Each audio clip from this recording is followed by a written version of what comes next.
kobongisa terrain. Shalom, shalom, Zama Pambola Bino, Pambola Bino. Bienvenue. Merci beaucoup. Voilà, là c'est arrivé à Pasteur comme des personnes. Ok. Maman, le bas, le bas. Kinshasa.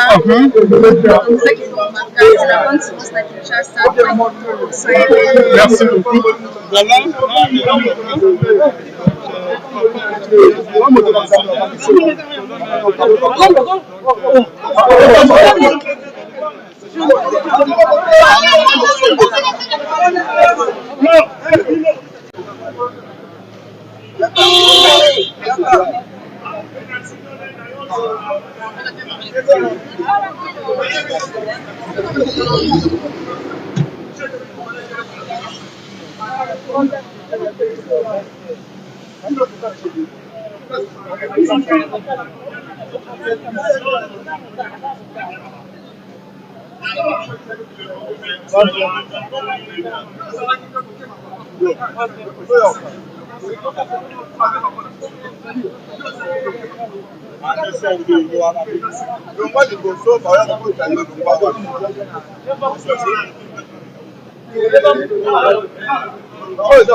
Papa Charles, bien-aimé dans les Seigneurs. Papa Charles, non maman, Bazali, na Kinshasa, bien-aimé dans les Seigneurs, na RDC. Baouti Kokita, na Air France. Na Ayoko, Yanjili, et Kinshasa, bien-aimé dans les Seigneurs. En tout cas, bonne ambiance. Légué, Bayambi, Papa, Amawana, Kinshasa, bien-aimé dans les Seigneurs. Tout le monde va content, vraiment. Papa, on est là. Maman. Papa na maman bazo mata, bozo mona bango on a bien aimé dans les Seigneurs. Maman. Ok. Maman salut. Papa. Maman, papa bazo. Maman. Bien aimé dans les Seigneurs.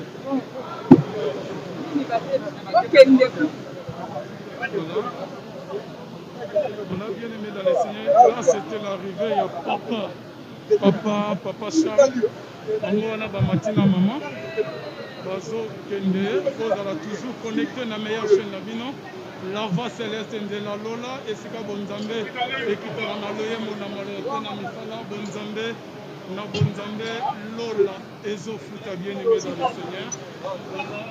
Voilà, Bazo Kita.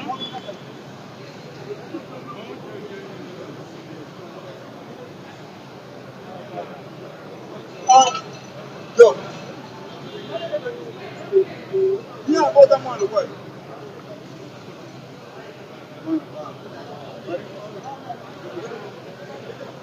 Voilà.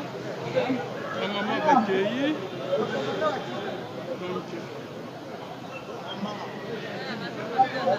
Hein?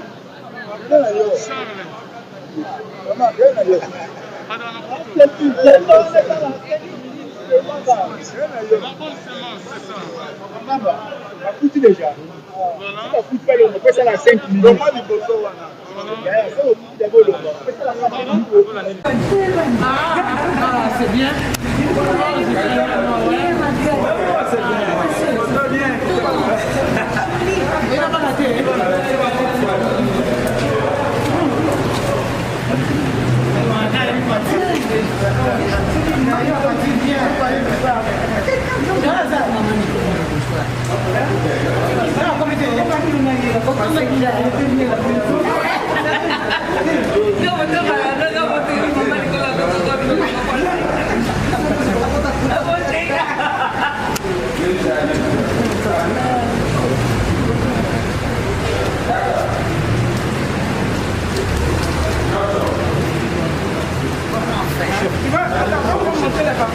La voix céleste.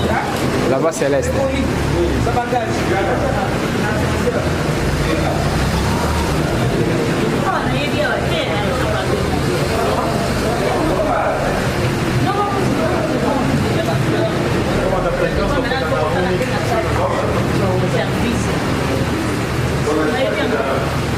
Shalom, shalom. Tosepeli bana boss baya Kinshasa baya bibiso malamu mastefi bien oh bana boss baya Kinshasa baya bibiso tosepeli na game Zamba lokum Zamba bito toleria Zamba wana totika kiti nous sommes bénis par la présence de nos parents quand que Dieu soit loué juste donc nous sommes bénis